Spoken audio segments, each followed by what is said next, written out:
Thank you, and thank you for coming out tonight. It's really an honor to be here and to talk to you about a study that I've been a part of for 22 years, but it's been going on for almost 9 decades.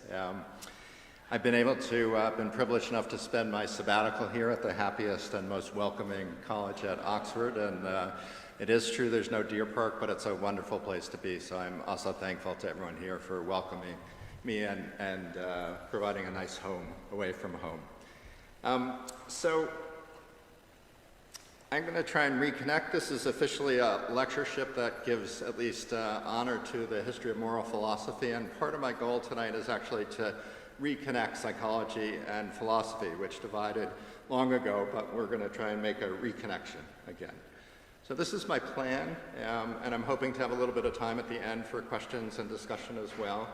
I'm going to start with the big question, as Beth said. A lot of us have pondered this question: what is a good life?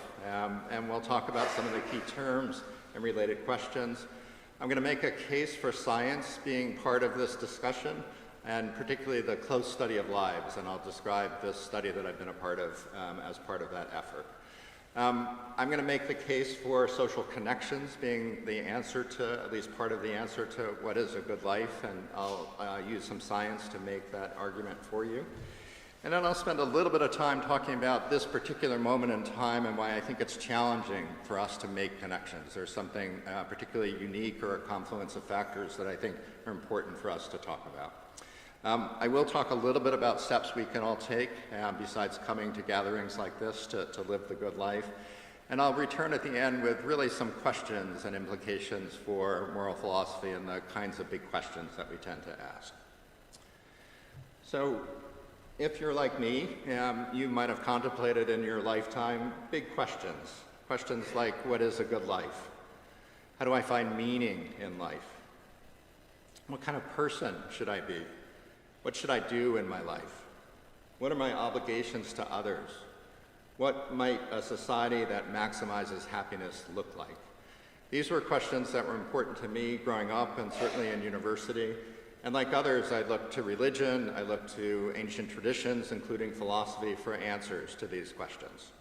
Along the way, Aristotle, Locke, Mill, Rawls, a bunch of important people that have written about some of these questions were influential in leading me at least to the interest that I've been able to pursue. Today I had the pleasure of walking around Oxford with a colleague. I'm on sabbatical, so I get to take a day off when I want. And my colleague and I walked to the Natural History Museum, and I was inspired by a quote that I remember reading when I was 20 years old in college. From Darwin. That's at the very beginning of The Origin of the Species. So Darwin was talking about his trip around the world on the HMS Beagle. He said, when on board HMS Beagle as a naturalist, I was much struck with certain facts on the distribution of the inhabitants of South America. These facts seem to me to throw some light on the origin of species, my emphasis here, that mystery of mysteries, as has been called by one of our greatest philosophers. This was a very modest attempt by Darwin to suggest that he might have some answers to this question. And Darwin wrote this in 1837, or at least thought about this in 1837, but didn't publish The Origin of the Species until 1859, because he was quite worried about its impact on society, and particularly on religious values. So if we go beyond philosophy and ancient wisdom and religion, we can look to science to answer some of these questions. So many of you know that psychology split off from philosophy in the 19th century. A key figure was Wilhelm Wundt, who really introduced the idea of the scientific method to some of the questions that were being asked in philosophy. But there's a lot of other history that's really important, and particularly important in my own development was some work done by B.F. Skinner, who was an American behaviorist, a psychologist, who was interested in big questions.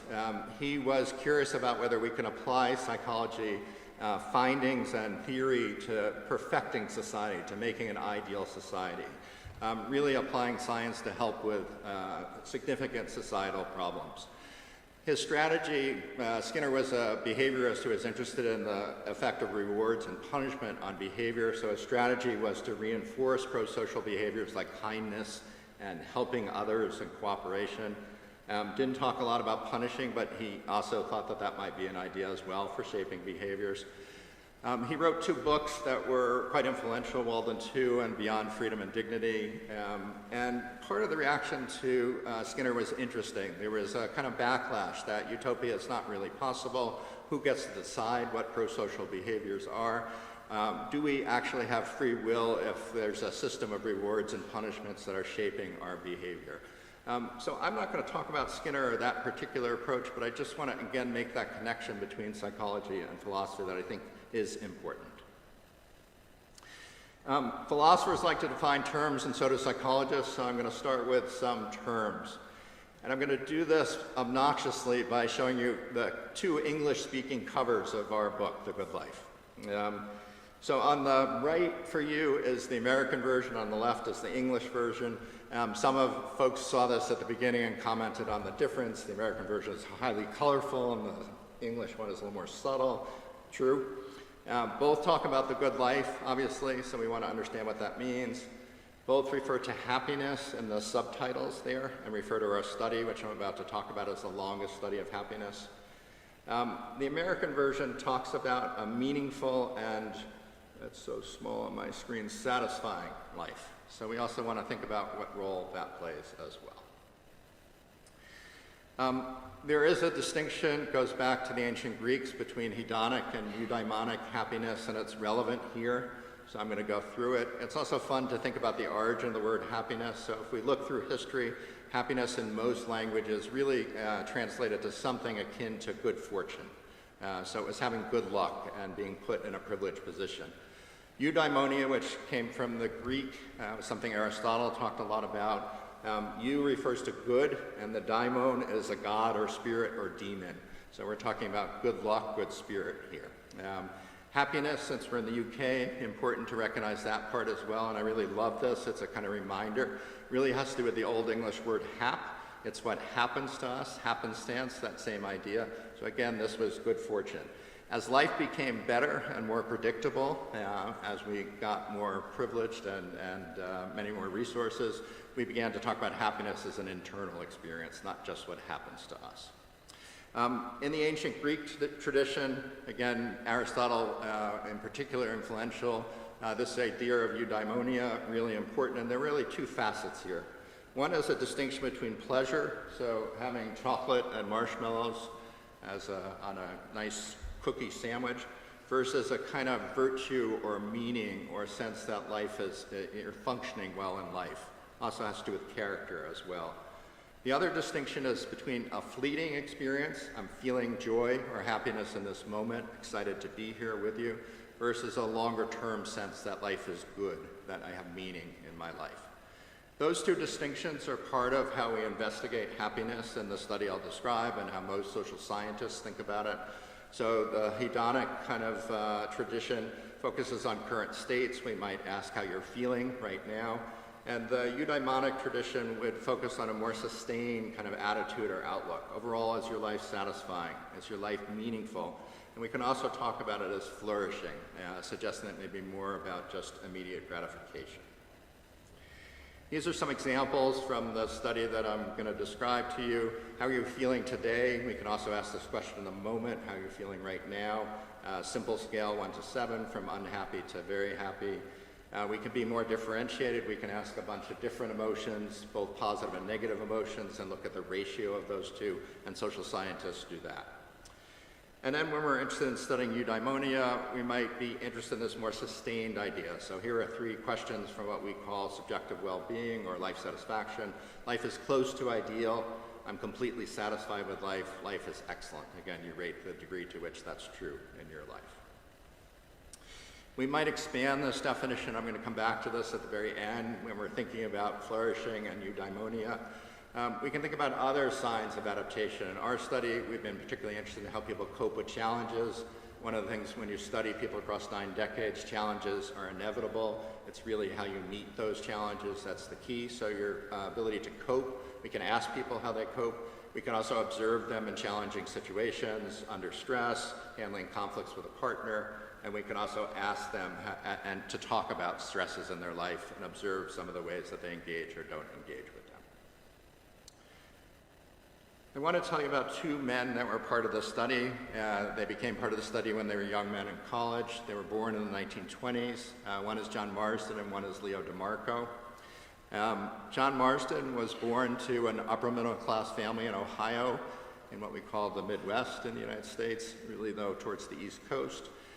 His family had moved to the town that John grew up in, and they felt like they were outsiders even though they were very successful from a financial standpoint. From an early age, John had difficulties with his peers. He described to the study that he was bullied when he was a kid. Some of the bullying got a little bit easier as he got quite big after puberty, but he continued to have challenges with his peers. And in fact, at the very beginning of the study, he talked about a desire to find a place in life that wouldn't require him to have to get along with others, particularly at work. When he went to college, he went to Harvard University in the States. He decided to study philosophy, which was a good match for what was going on inside his head. And he decided not at that point to go into his family's business, which was a retail establishment in that town, but to pursue philosophy.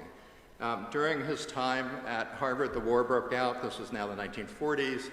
He volunteered to serve, as did most of the men in this study. But he failed his medical exam, and he had to serve stateside, but he did serve during the war itself.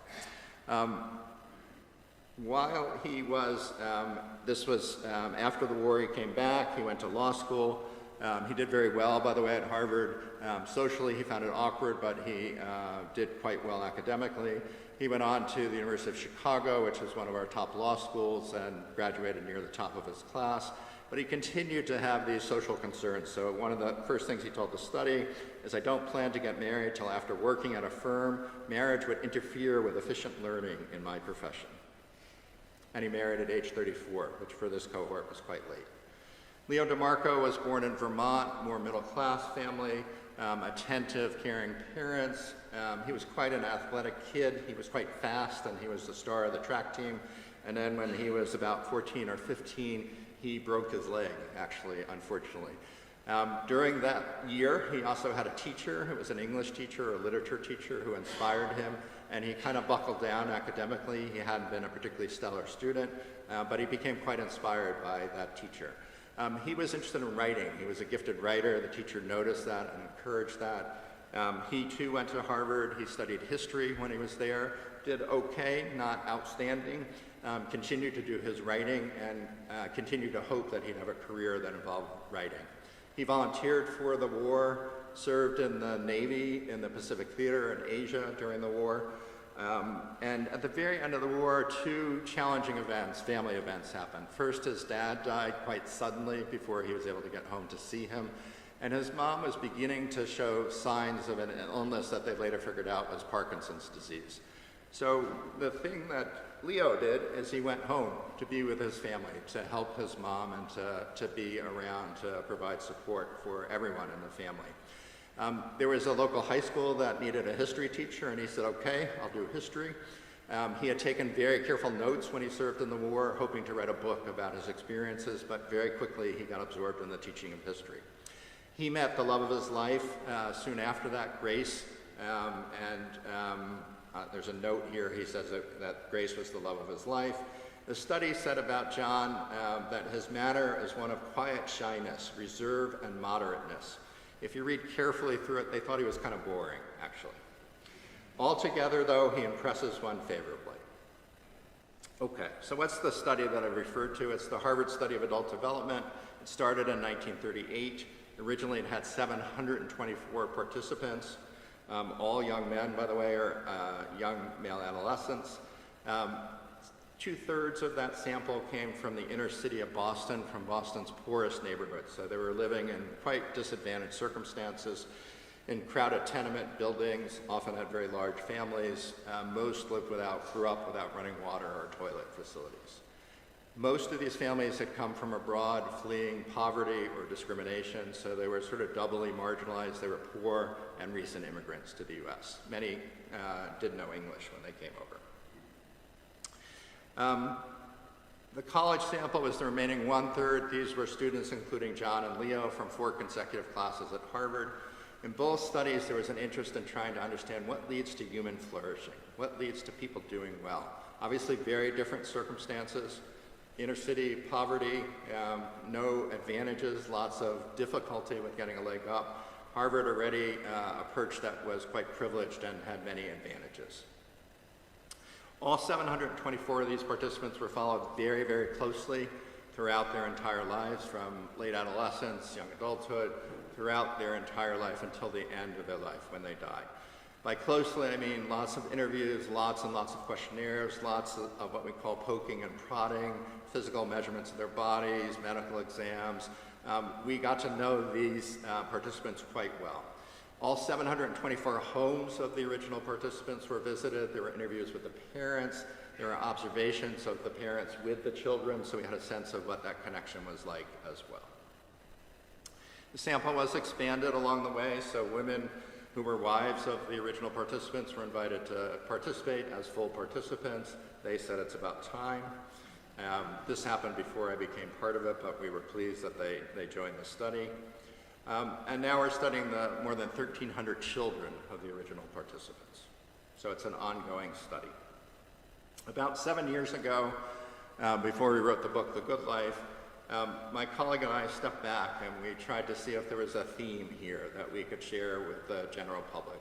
And we were aware of some of these findings. This is from 100 years of research, most of it done more recently, but it includes studies that had happened before Bob and I, my colleague, were involved. If we're interested in trying to understand how people are doing in their 80s, late in life, both physically and in terms of their psychological well-being, the best predictor at midlife, at age 50, is their satisfaction with their relationships. It's not their cholesterol level. It's not whether they came from the inner city of Boston, where we're privileged to go to Harvard.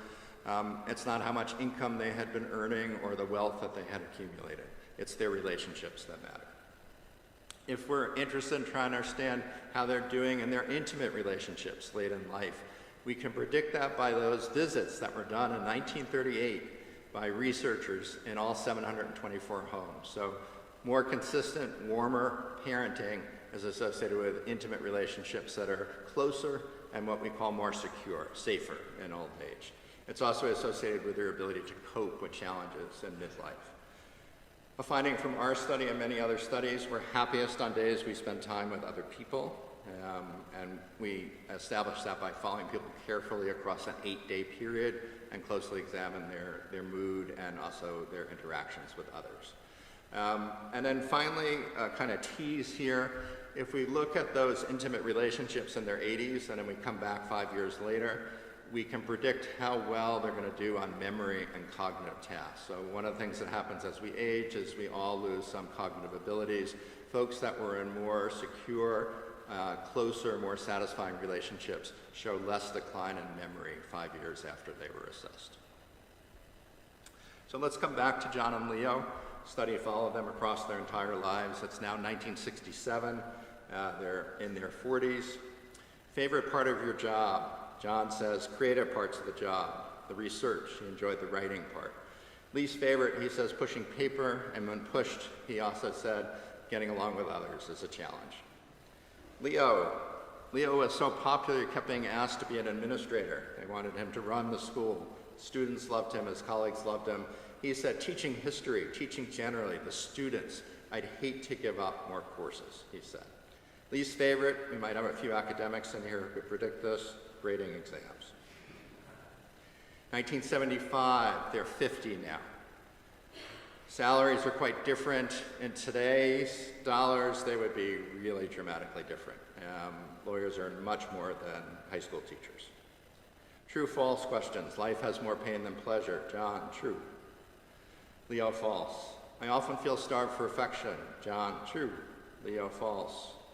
A man feels good when, you have to remember that John was a philosophy major. He answers, he's able to respond to inner drives. It's also the 70s here. I think he's telling us when he satisfies his needs, his self-needs, is what he's saying. Leo is something very different. He senses that his family loves him despite everything. You'll sense a theme here. I'm going to double down on that theme. 1987, they're now in their 60s. When you're upset emotionally or sad or worried about something, what do? Leo, second marriage. I keep it to myself. I tough it out. Sorry, that was John. Leo, I go to her, I talk to her. It's very natural. I certainly don't keep it to myself. She's my confidant. 2024, as part of that assessment of their intimate relationships, we asked them for 5 adjectives to describe their relationship with their partner. John, tension, distant, dismissive, intolerant, and painful. Leo, comforting, challenging, feisty, pervasive, beautiful. Very different experiences. So, summary, this is an allegory, but it's consistent with our research, which I'll describe in a second. John, incredibly successful professionally, top of his profession, wealthy beyond his needs, very much self-focused and isolated from his colleagues at work, but also his family as well. He barely got to know his grandchildren because he became estranged from his kids. He was one of the least happy individuals in the study. Leo, in contrast, never got to pursue that writing dream. Again, really talented, wanted to share that writing. Modest salary, he was a school teacher, but he was a beloved school teacher, embedded in his community, connected through people at work and also in his family. To his dying day, he spent a lot of time with great pleasure with his grandkids, and he was one of the happiest in the study. So good science builds on more than a few case studies. It also builds on replication. This is an amazing study. I've been part of it for 22 years. I feel quite fortunate. But all studies have their limitations, and science is really about finding the same thing across multiple studies, different samples, different methods, and different periods of time. I want to illustrate that by talking about the first book that was published by the study. This was about the Harvard students. This was in 1945. I love the main title. For those of you, I know the sun is in your eyes. It's so beautiful here. And looking out, everyone looks great, but it's hard to see, I know. So the title of the book is What People Are, which is a brilliant title. And then it has a subtitle that says A Study of Normal Young Men. So you wouldn't start to study normal development by choosing Harvard University students. And if we're really interested in development, it might have been nice to also include women as well. So in The Good Life, we were interested in going well beyond the Harvard study. Replication was our motivation here, to find robust findings that were present across time, across ancestry, across gender, across culture. We came to a simple conclusion, which is really hard for scientists to do. Bob and I challenged each other to do it in less than 10 words. I think this is 9. Relationships keep us happier and healthier throughout the lifespan. It's as simple as that. Many of you are going to be thinking about this, and we can talk more about it at the end. It's all kinds of relationships, including more peripheral ones that are important. It's not wealth, it's not achievement, it's those relationships. There's some echoes in moral philosophy for those of you that know this literature. Aristotle, this is a quote, "No one would choose to live without friends, even if he had all other goods." Kant, "Friendship is necessary." This is not a quote, but a summary. It's necessary for flourishing. We develop our abilities, our moral and rational abilities, through interaction with others. That's how we cultivate them. More recently, we can look to the utilitarians. Relationships are instrumentally valuable. They increase pleasure and reduce suffering. So this scientific conclusion is certainly echoed by some important moral philosophy. I want to go back to science, though, this idea that relationships keep us happier and healthier throughout our lifetime. How is that possible? How could that be? So one idea is that relationships serve many functions. That part in white is there to remind me that it's really important for us to delineate these functions as we enter the AI era, where we're developing relationships with non-humanoids here. It's helpful for us to think about what it is that relationships give us. So we often highlight the importance of coping with stress. When we face challenges in our life, relationships are a critical source of support. They help calm us so we're able to deal with our emotions. A good partner or friend or colleague will help you think through the challenge. Maybe say to you, "Mark, I don't know if the way you're thinking about it is right. People aren't really after you. There's a more optimistic view here." So relationships are really critical in many ways as we cope with stress, and that's one of the reasons that they're probably associated with health. But it's not the only reason. They give us a sense that we matter. It's the place where we experience the most joy in our life. It's a space that we can, if we're in a good relationship, we can grow and learn and explore both from our partner and with our partner's encouragement. And by partner, again, I don't just mean an intimate partner. It could be a friend or a neighbor. It's a place where we figure out who we are, so it's about identity, and certainly it's a place where we develop meaning and purpose. So I want to talk about relationships affecting our physical health, because that's probably the more surprising part. It's not surprising to most people that they might keep us happier. And this is a study about relationships literally getting under our skin. So in this study, a psychologist, two researchers actually, Janice Kiko-Glaser and her husband, along with some other colleagues, they took a little piece of skin off of people's forearms. So it's a punch biopsy, like the size of an eraser head, and they tracked very carefully how long it took for that wound to heal. People who were in relationships that were unsatisfying, these are now primary relationships, or filled with tension, that wound took on average about 7 days longer to heal. So literally, relationships are getting under our skin, affecting our immune process and other complicated biological processes. This is a study of studies. When we want to show replication and a kind of robust signal, we collect studies together and we look at whether the findings overlap. This is 148 studies, over 300,000 participants, and these are predictors of death. You can think about these as things that put you at greatest risk for dying. The size of those orange bars there give you a sense of the amount of risk. I'll say them out loud, the ones in blue, because I know they're hard to see. Obesity is associated with greater risk of dying. That's the bottom blue one. Not being physically active puts you at greater risk for dying at any age. Drinking alcohol in excess puts you at risk for dying. You can also think about this as its association with how long you'll live. So if you drink alcohol in excess, you're less likely to live a longer life. And at the top is smoking cigarettes, puts you at risk for dying at any age. What's missing from this study of studies are the top predictors, and they're all indicators of social connection. So the questions vary here. Each study had its own approach to studying social connection, but the kinds of questions they asked: do you have people who support you in life? What's the quality of support you get from others, both emotionally and maybe instrumentally? Do people help you get things done that are important in your life? How many friends do you have? Do you live in an area where you connect with other people, in a community where you interact with others? Didn't matter the way they measured it. Having more connections, being more embedded with a large social network made it more likely that you were going to live longer. Okay, I promised to say something about this particular moment, and I think this is really important. So why is this science particularly important now? Well, there's some changes since Leo and John grew up, and I'm just going to list 3 of them. There are other changes, but I think these are 3 that are really important. This will be impossible for most of you to see, but it's a third space idea. Third spaces are things that sociologists describe outside of work and home. So pubs in the UK are a great example of third spaces. Public gardens are also a great example of third spaces. Even though they continue to thrive in Oxford, they've declined generally across the UK. And if you look across most developed countries, third spaces have eroded quite dramatically over the last several decades. Technology has changed in important ways. We spend a lot of time on screens.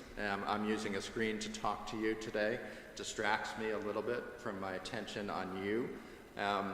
If we look at recent reports from the World Happiness Report, which is produced here in Oxford, at the Harris Manchester World Research Centre for Wellbeing.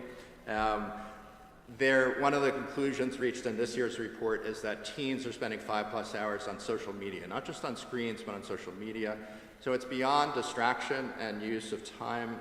Social media in particular provides these opportunities to make comparisons. People put a highly curated version of themselves online.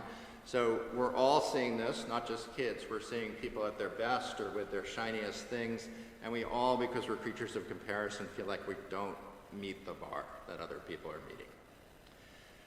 We spend a lot of time on video-mediated calls. They're great. When you can't be in person, it's a wonderful way to connect. It saved us during the pandemic in really important ways. But it's different. The cues are dampened, particularly emotional cues. It's very hard to mimic the body postures of the people that you're talking with. So misunderstanding increases and people's sense of isolation or feeling less close goes up when they do interactions via video mediation. We've done some research here. People report feeling less close after those kinds of interactions than they might when they interact in real time. This is a study from the US that really carefully tracks what we do with our time. It's a representative sample, and they also query people in such a way that they get a description of time use across the year, by season, by month. It's a very detailed study. There are 5 things here that are going down. They're all different forms of interaction with others. So I'll start from the middle in the top row. This is household, family, social engagement, non-household social engagement, friends social engagement, other social engagement, and companionship. They're all down. The only one that's up is social isolation. This is from 2003 to 2019. It's a 16-year period. It's before the pandemic, so we can't blame the pandemic for this. You can see this quite vividly. Now I've just done it for 15 to 24-year-olds, same time period, 2003 to right before the pandemic. And what you see is that young people are spending about 2 hours less per time, less with others per day than their peers were 17 years before that. So that, for me, was the after-school time where I'd go out and play with friends. Might be the time when I was in university when I would just hang out with people. That time is gone for most young people. Other hints, Google provides wonderful data about what people are searching for, how to meet people, how to meet new people, where to make friends. I feel lonely, all gone up, continue to go up. If we look to the workplace, close to 1/5 of all workers across all settings, hybrid, remote, in-person, report feeling lonely a lot of the day. Many young people go to work in settings where they don't get to meet people in person. They're just working via video connections or phone calls or texting or email. So people are reporting being lonely and isolated at work. The UK was ahead of the curve here. It was 2018. The UK elected a Minister of Loneliness. That ministry still exists. A lot of people don't know that. But this was a recognition that loneliness was a major public health factor. It's both highly prevalent, 20 to 30% in a given week report being lonely, and there's lots of evidence that it's tied to physical health problems. The US caught up in 2023. Our Surgeon General, who's our top medical advisor, issued a public health advisory that we have a crisis in social connection. Okay. So this for me is an odd talk. This is usually the topic I end with, in which I attempt to lift us up a little bit after making us all feel depressed. I am going to talk about steps that we can take, but there's more at the end, so you can't get too excited. What can we do to improve what we call social fitness? And the words that I'm using here are quite intentional. If we recognize that social connections are important for our physical health, it may be one of the top predictors of how long we live, then we need to think about our social connections as a form of fitness, and that puts that on an equal playing field. So we want to start with a recognition that connections wither if they're not tended to. So in our study, we asked people about their regrets. I'm going to show you an example of this later. And most of the regrets had to do with social connections with others. I lost touch with people that were important to me. I wasn't kind to people who I wished I were more kind to. My husband, my child, people at work. Intention and motivation are really critical here, just like getting to the gym. You might start by reflecting on your experience, what's going well in your life, what's not going well, who are the people that I see most, are those the people I want to see most? If not, then there are some changes that you might want to make. So planning to be socially fit and connected, really critical. We want to make the time and seize the moment for those opportunities to connect with people. And especially those most energizing connections for us, those people that you spend time with that you leave feeling, that was fun. I feel really kind of good right now. Those are the people that we want to make sure that we make the time for in our lives. Reconnecting with people that we lose touch with, we all do it. It's really never too late to rekindle those relationships, and that's a wonderful part of social fitness. We forget how powerful our presence is. We spend a lot of time distracted by devices, but if we remember that all of us really have pretty simple needs, we want to be seen and heard and understood, we can do that by paying attention to people and being curious. So that's what this part is about. We tend to give up our attention in a mindless way, often to devices and screens these days. The companies that are on our screens are really good at grabbing our attention. So we want to lavish it wisely and thoughtfully with intention. We want to kind of own it and decide where we're going to spend it. A lot of people say, I don't know what to do when I'm with people, young people especially. I don't like small talk. One of the ways that we deal with both the nervousness of making a connection and also deepen a relationship is just curiosity. We become interested in other people, and we ask questions about their experience and what they're interested in. It goes a long way. Cultivating new connections is an important part of the story. Normal to feel lonely. The data again suggests 20 to 30% experience loneliness. So we need to normalize that.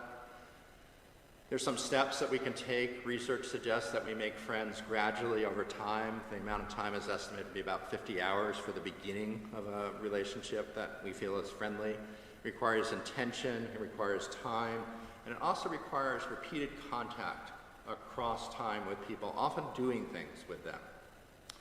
So advice here is to find an activity that's of interest to you. This is a picture of pickleball, which I know is popular in the UK too. One of the great things about pickleball is there's lots of downtime, so you get to chat with people. You're waiting for a game, there's time between points. It's reasonably accessible, it's not a hard racket sport. So activities that are of interest and promote connection. You might also think about activities that have a kind of double benefit, that they provide, they deepen your sense of purpose, contribute to the community in some important way. Mentoring or volunteering are great as well. We want to think about, this is a beautiful setting. Someone designed this with great thought. We want to think about how we design spaces and places that people can come together. So what we're looking for are places and communities where people and connections really matter. We signal that from the very top. There are things that people can do as leaders, but we want to provide spaces as well that are important. So the top is a photo of a ping pong table in a public park. It happens to be in Switzerland here. I was very pleased to come in this week and see the ping pong table in the quad here as well. Places where people can come together and other people can watch and talk about the other people playing ping pong. Really terrific. Allotments are a great thing. They're not in every country, so UK is really doing a good job in that way. What's great about allotments is it's not just about the beauty of the flowers or the amount of vegetables you get. It's the conversations. I heard one coming in here today. I have an allotment. I decided to get a half allotment because the wise people there said you don't want to take on too much. It's those conversations about how to do it that begin to allow you to make a connection with others. Leaders can play a role, so we can be present, we can be grateful and appreciative of people that make efforts, and we can model this idea about attention and curiosity and putting away our phones and being present. Really important. Okay, I want to talk a little bit about talking to strangers here, and I want to tell you the moral of the story before I tell you the story here. So the moral is that we're not so good at predicting what's good for us. Social scientists call this affective forecasting, that if you ask us what's good for us emotionally, socially, we don't always get it right. And this is a study that illustrates that. So this was a study that happened in Chicago. It was Nick Epley and Juliana Schroeder. And they caught people commuting to work. In Chicago, they take the elevated train that we call the L. And they asked people before they boarded the train, first how you're feeling, a bunch of questions. And they said, what do you do on the commute to work? Chicago is known as a friendly city in the United States. Here's what people said. I kind of zone out. I sleep. I try to do a little work. Few people said they read a book. I listen to music. Do you ever talk to strangers on the train? Oh no, I wouldn't do that. Why not? Because they wouldn't be interested in me. So people are worried that people will reject them. And they also say, important here in the UK, they say, we don't want to intrude either. They don't want me to bother them. They're psychologists, so in addition to taking biopsies, these are different psychologists, they do other cruel things. They assign half the people to talk to strangers on their commute. The amazing thing is people do it. They caught them at the end of their commute. First question is how you're feeling. Second question is how productive was the commute. People who were randomly assigned to talk to strangers talked about elevations in their mood. They're happier and more energetic. They also said their commute was at least as productive as the people who tried to get work done.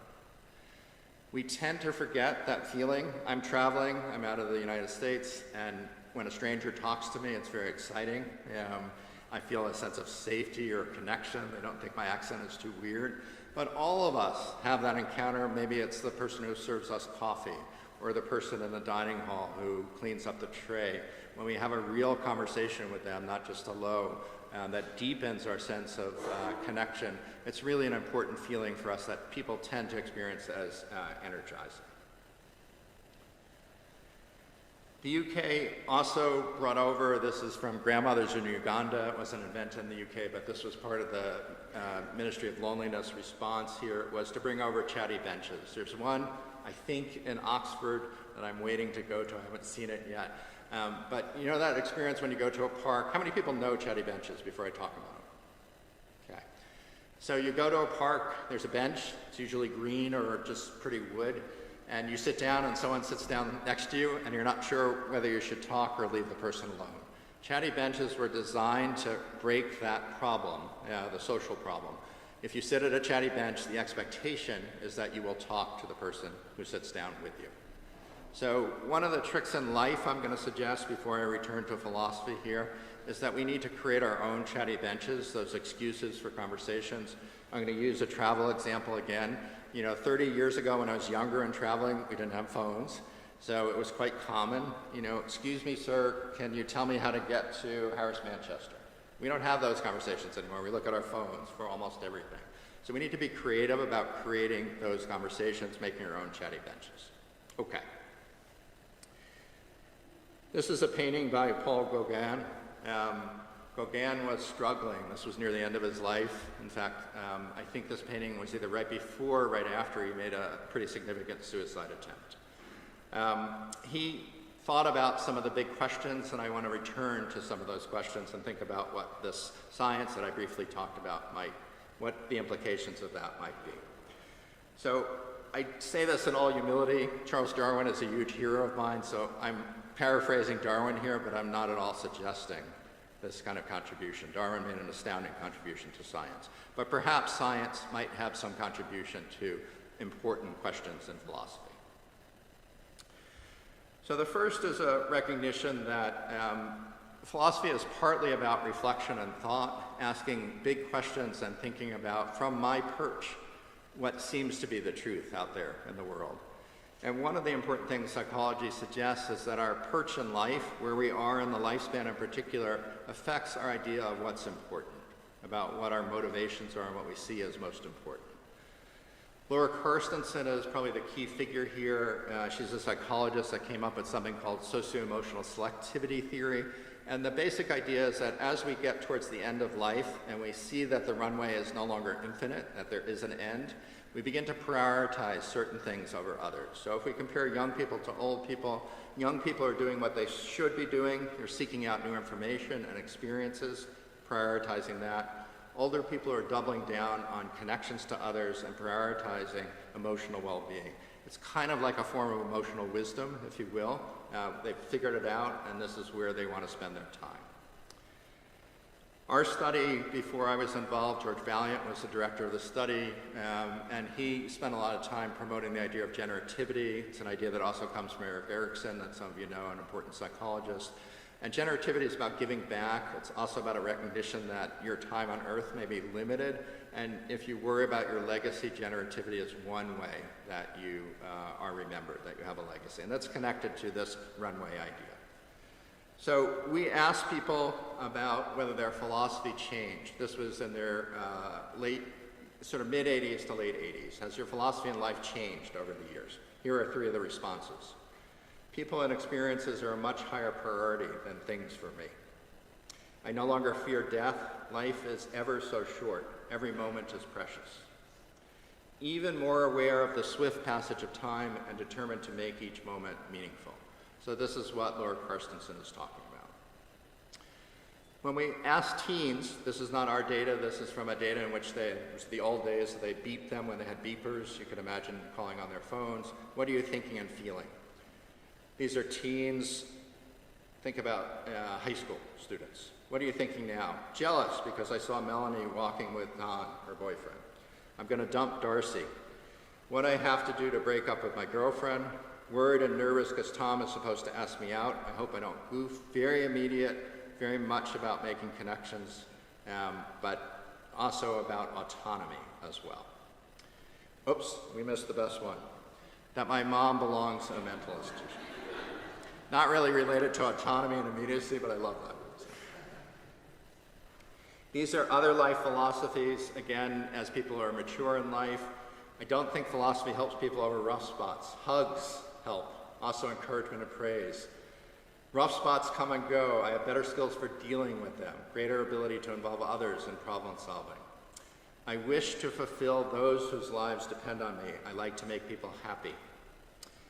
I'm too unsure of this to suggest with any certainty what's your life philosophy, but unreasonable amounts of seemingly unreasoning support for those near me seems to help. This is the words that they used. Unreasonable support, and it's for others is what they're talking about here, which is quite striking. Proudest moment, just 3 quick examples. Creating and maintaining warm links and friendly relations with a lot of other people. I think I've been fairly successful at making that warm connection. I made wonderful, really wonderful friends that are lifelong friends. I have a big circle of friends. I feel like my kids, grandkids, great-grandkids are an extension of my life, and I'm so proud of them. Regrets, I referred to them. Most people are talking about regrets around relationships. This is a person who talked about some regrets in the area of work. Ellen, she worked in an institution of higher education. When I look back on my work life, I wish I had paid more attention to the people who had worked for me or around me and less to the problem at hand. I love my work, I really did, but I think I was a difficult and impatient and demanding boss. I guess I sort of wish that I had known everyone a little bit better, that she had been more curious and interested in others. Okay. Second idea, maybe that has implications for philosophy. If our well-being depends on others, if a good life is lived in connection with others, what implication does that have for these big questions? Can we be happy when others are not? We have data, again, from the World Happiness Report. It produces an inequality index, so this is the discrepancy between the happiest people and the least happy people, and that by itself is related to how satisfied people are. It's hard to be satisfied when you look around and other people aren't. There's a theory, both in economics and there's research in psychology as well, that we have a kind of natural aversion to inequity. So if you look at kids, you divide up M&Ms differently. You give one kid 3 and the other kid 1. The one with 3 doesn't feel so good, even though they really want to eat those M&Ms. So humans are motivated by fairness, and that, I think, has some policy implications for us. How do we evenly distribute a good life? The question I asked before is, can we build a society that maximizes happiness? We might want to think about equity as part of that. I haven't talked about financial equity or income equity. That may be part of the story as well, but I just focused on happiness and equity.